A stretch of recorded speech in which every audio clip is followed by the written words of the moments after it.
expected. And consumers didn't tell them about that. So the other statement which is important is, consumers have a nagging habit of saying one thing, but doing something completely different. Now when you put something in italics and put it in quotes, it sounds like somebody very important has said it, but I just said it, okay? But it's true, I mean, I believe in it from my own experience. I used to work in a company, I used to work for Whirlpool. I was actually the product manager there on the refrigeration business. And like most left-brain American companies, Whirlpool also had this robust research mechanism where we would get scores from the research team down to the second decimal. So we could obsess about a 4.43 versus a 4.39 and argue whether that's statistically different enough for us to making a decision on a feature or on a product. And then we would always create products which consumers said they wanted. As a matter of fact, we would spend a lot of time asking them, what do you want? Tarbooj rakhna hai, ki 2 liter ka pani rakhna hai, ki, those kind of conversations, and we would come back feeling that we have learned a lot from them. And we would launch a product which was exactly what they wanted, but then they went and bought something else, which didn't have any of those features, which just had something else which nobody talked about before. And I used to feel so frustrated as a product manager, and I felt like calling up those panels and asking them, why didn't you tell me? Even a lady whom we had researched bought a fridge which was completely the opposite of what she told us. So this is my personal experience. So if you put both these statements together, it's a very staggering problem. One is that most successful people seem to be saying, unless they see my product, how can they say whether they like it or not? Okay, and the other is, when you ask them what they say, okay, that's not from Steve Jobs' experience, from mine, but when you ask them what they want, they tell you something else and they buy something else, right?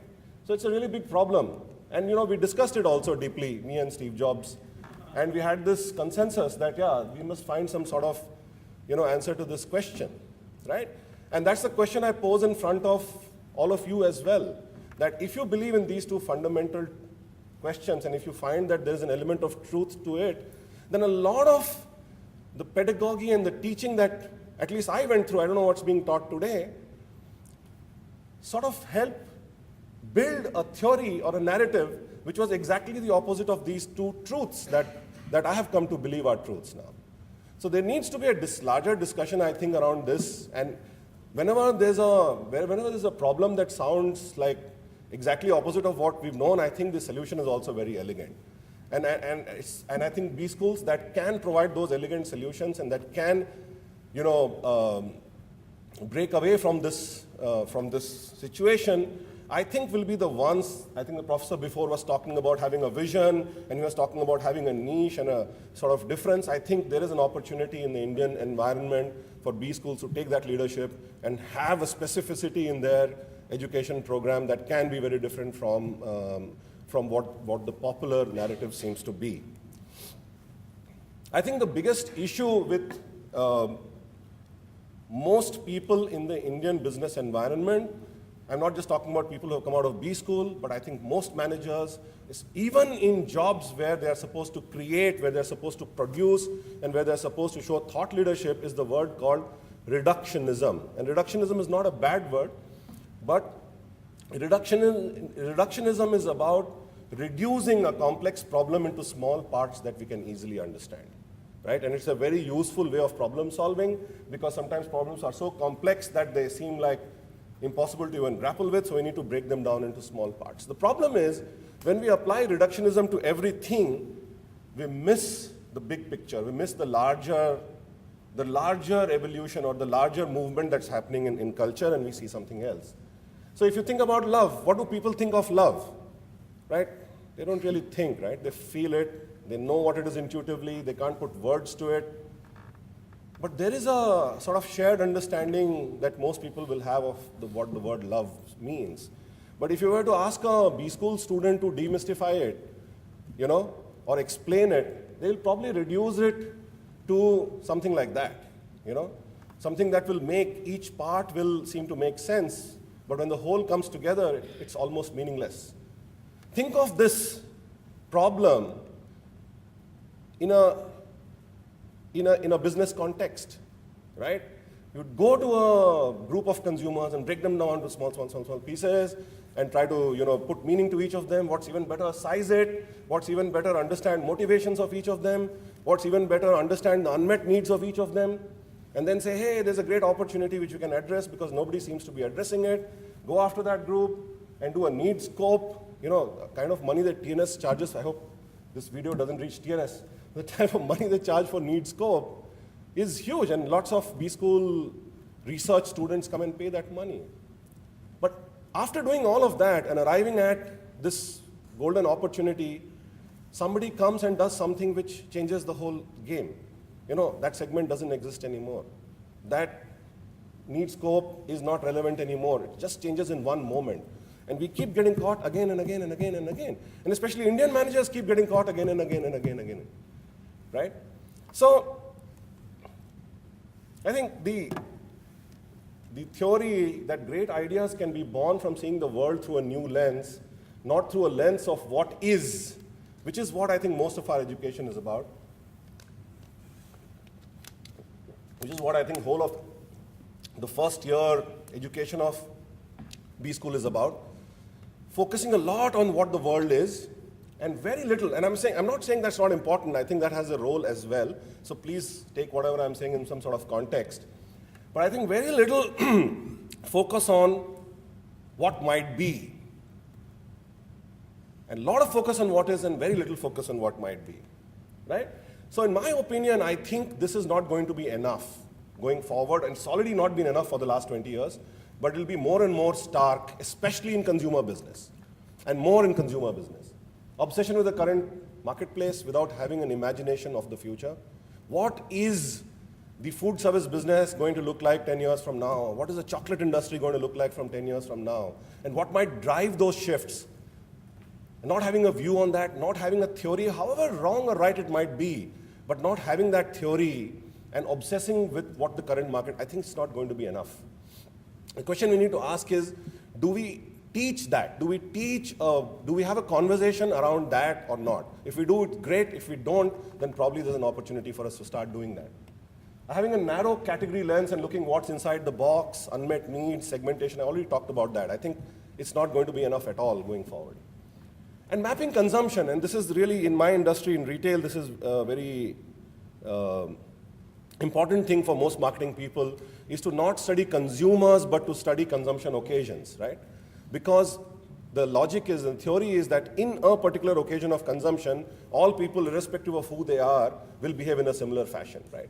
And this was sort of seen as the new thing. But again, we've seen time and again when somebody maps human life motivations, consumption changes dramatically. So all study of consumption also results in a similar kind of situation when somebody makes a dramatic move.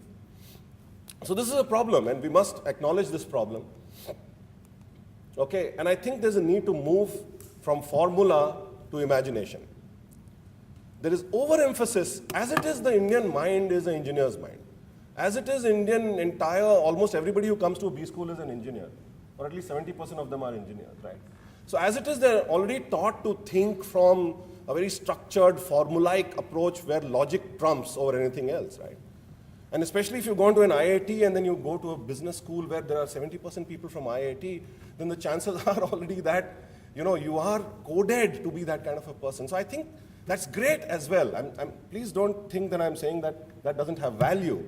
That has great value, but what if we could overlay on top of that fantastic Indianness this layer of imagination? Can we teach how to imagine? Can we teach people how to provide solutions? Is, I think, the big invitation. And I think the answer lies to this in this statement. This is, it's not a quote by anyone. This is, I think it's a fact. We need to fully research it, and probably somebody needs to, collaborate with me and write a paper on this. But by and large, while great companies have been built by organizations, great organizations have built by a group of people. In the last 50 years, if you look at the mega brands, or actually even 100 years, if you look at the mega brands that have been built, those that have attracted maximum consumer love, and those that have been most disruptive, right, are not built by marketing organizations, are actually built by an individual. Later on, it might get acquired by a large corporation. Later on, somebody with financial muscle who sees it as an interesting opportunity might acquire it and make it even larger. But almost all of them, I haven't found a single exception till now, but there might be a few. Almost all of them have been built by individuals, and most of them did not go to business schools. Forget going to an Indian business school. They didn't even go to Sloan Institute of Management, right? So, a little bit of thinking around what is the process that happens for something great to be created. And it's interesting to think a little bit about values, right? What do those individuals have which differentiate them from somebody else? It goes back to some fundamental value that they had in almost all of these cases. I don't have enough time, but I could have talked about 5-6 examples to narrow down on each of them eventually leading up to a value. What is a value? A value is something that helps us decide between right and wrong. In a business context, value often helps us decide between two rights, because a right and wrong question is mostly very clear. But it helps us decide between two rights. In the previous wonderful, inspiring speech that we heard, also we heard about how inspiring value can be to somebody in almost answering their why they exist, what their purpose is. So it often boils down to values of that individual. And if you think about it, values drive our behavior, because values help us decide between right and wrong. Therefore, in business context, values help us decide between two rights. And we all know that consistently behaving in one way or in one direction typically builds something. And in our context, it means building a business or building a brand. So if you put it all together, values drive behavior and behavior drives business. And all of them had that one wonderful value which was so important for that eventual business to be created, which nobody knew, and they just stayed true to that value. And they were so idiotic, and they were so obsessive, and they were so difficult, and they were so difficult to comprehend, and they were such a pain in everyone's butt, because others didn't have that value. Others did not decide their behavior by that value, but those guys did. And therefore, they created these wonderful or differentiated or special brands that got created. So where does that put us? Does it put all of us in a situation where we are preparing managers to go and take care of this already great business that we have prepared? Are we preparing only maintenance staff? Are we creating only glorified accountants and engineers to help those great ideas that come from some other people who never went to these B schools, to help support them to scale it up? Is that the limited role of the B school? If yes, then so be it. And well described, and there's a great way to do that, right? And then we should not confuse ourselves with the fact that we can create great brands, we can inspire people to create great organizations. Then our role is sharply defined. But if not, then we need to find a way to help people be great, and not help people be great managers. The moment we put the word, we are creating managers, and in IMT we used to say business managers, I think should change that. I hope you already changed it. Because if we are going to create managers, then managers will put their values aside. And managers will manage the leadership demonstrated by somebody else. So that's a choice we need to make, I think. So for example, I think the important questions will be, this is not fully thought through because some of this is written in your context. Can we teach how to imagine? I don't even know how you can teach somebody to imagine. But it's a good question to ask to somebody who's thinking about academics in this business context. Is there a way to teach somebody how to imagine? Is there a way to teach somebody how to lead? Is there a way to teach somebody how to dream? I had a point there, but I took it off because I thought you might not like it, but I just say it nevertheless. Can we teach somebody how to waste time productively? Right? Because I find wasting time and not doing anything is sometimes the most productive time when people actually do something. So can we teach them that? Can we teach them not to always ask, but to see and to learn from what they see? Can we teach them how to not immediately reduce? We always have this need, no? When we hear something we don't fully understand, or a phenomenon that we can't comprehend, we feel very uncomfortable if we can't reduce it to some small thing we can understand. You know, we eventually want to deal with a concept that we can't grasp. So can we teach them not to do that, please? And let it be next morning so that they can solve it at some other point of time and have a great, brilliant idea? Can we teach that? I don't know. But it's a good question to ask.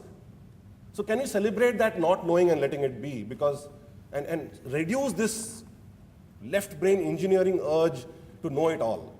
And that's what I think the ills of most of the young people who come and join these consumer organizations is that we spend a lot of time just pulling them out of this mindset. So why do we have to make them unlearn is the question. Why can't they already be more attuned to what the requirement of today's business environment is? It's a golden triangulation, in my opinion, where game-changing ideas come, starting from values, but great-changing ideas come from, first of all, understanding what's emergent in the category. I already talked about it before, not seeing the world as it is, but seeing it more from the lens of what it can be.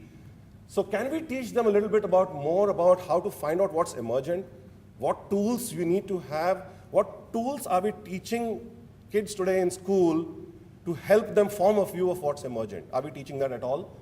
I hope you are. Are we teaching them how to read culture? Yes, we are teaching them how to do consumer research and segmentation and positioning and targeting, which is a Western theory of management, sorry to say. But are we teaching them how to understand what emergent popular culture is? India, China, and rest of the world, right? That's the largest segmentation of the world, isn't it? India, China, and rest of the world, or maybe one more segment. And why is it so? Because our culture is so powerful and so deep and so different, and any shifts in that culture can completely change everything.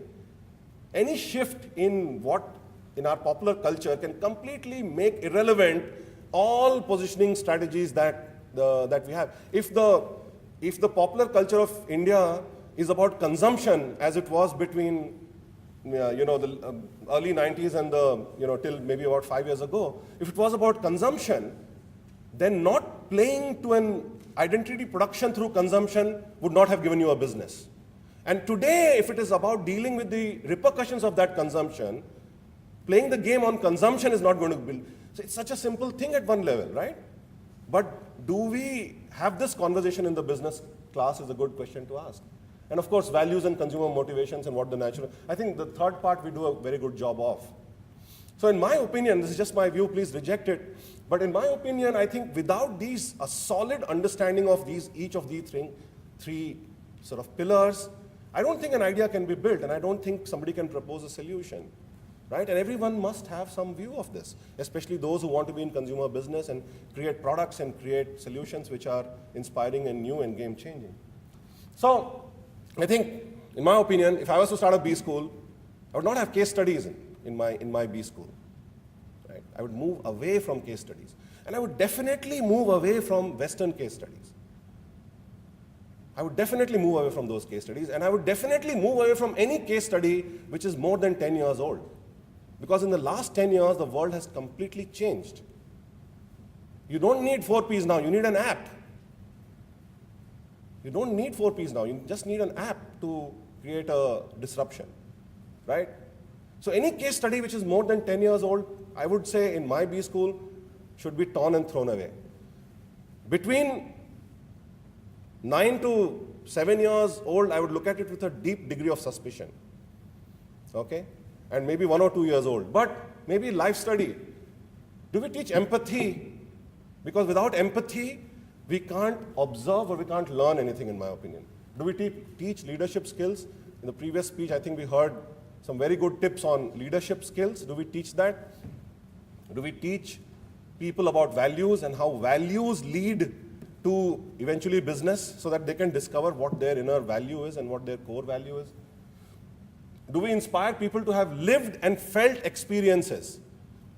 Or do we teach them quantitative research and statistical significance only, which is not lived and definitely not felt, only seen? Do we teach life wiring of business and marketing, or do we teach only category, motivation, and consumption? Do we teach semiotics? Semiotics is the study of symbols and visuals and metaphors that help us demystify deepest meaning that consumers can't articulate. Some of the largest changes in the world have been driven by a deep understanding of meaning systems that somebody was able to decode.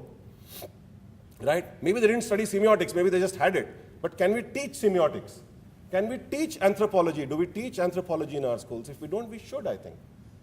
Because if we teach them all of these things, they will have a point of view, their own point of view, however wrong or ridiculous it might be, on resident, dominant, and emerging narratives in culture, in their category, and in their country. What is the resident culture? What is the resident culture that still makes people in Gujarat have 95% vegetarians and 5% non-vegetarians? Why is it still so? If everything has changed, why has that not changed? What is holding that back? You must understand that, no? If you don't understand that, how can you create a solution for Gujarat? What is the dominant idea of consumption?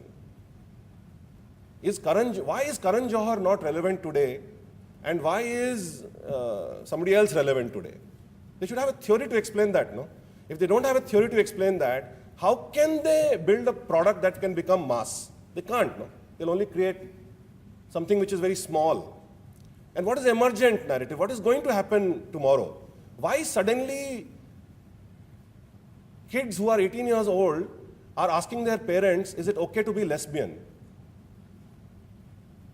What has happened that they can be vegetarian at the, they value being vegetarian,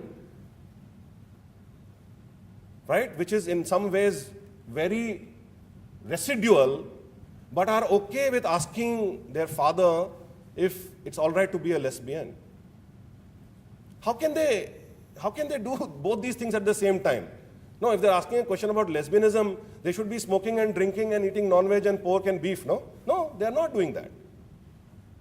They are residing in these three states of mind and being at the same time.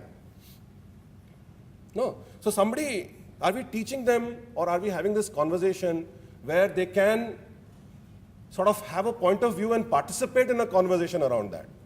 I doubt it. I doubt it. Therefore, I think my request to you is to not listen to an answer that says, no, play to the market, it's okay. No, don't. I don't agree with that answer. Right? I would urge you to say, how can I create my product which is different? How can I have an ideology which is different for the Indian market? Right? And sure, you can get it completely wrong and the business school can close down or whatever.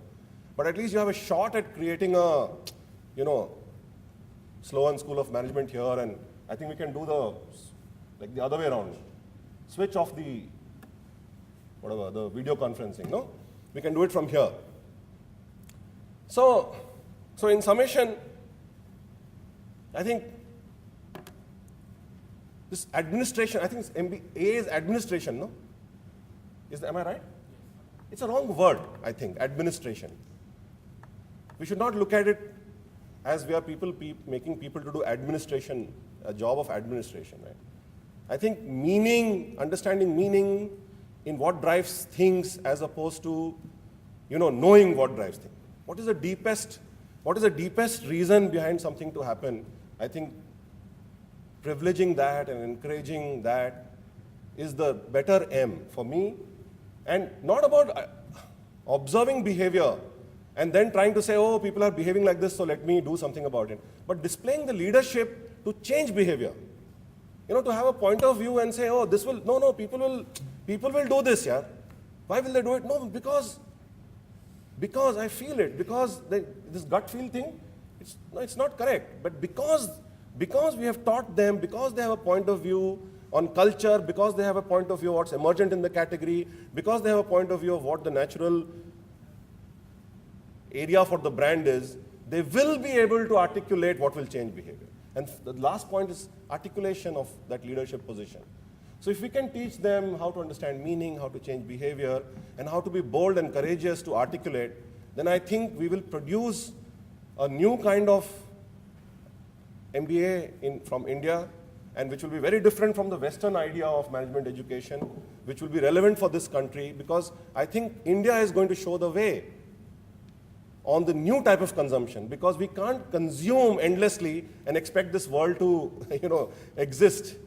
So I think we have this opportunity in front of us. You have this opportunity in front of you, and I'm envious of the job that you guys do. And I wish all of you all the best in building this fantastic management education system that you are doing in India. And we are also thankful to you for helping us have these careers that we today have, and for your role in our lives. Thank you very much. Thank you.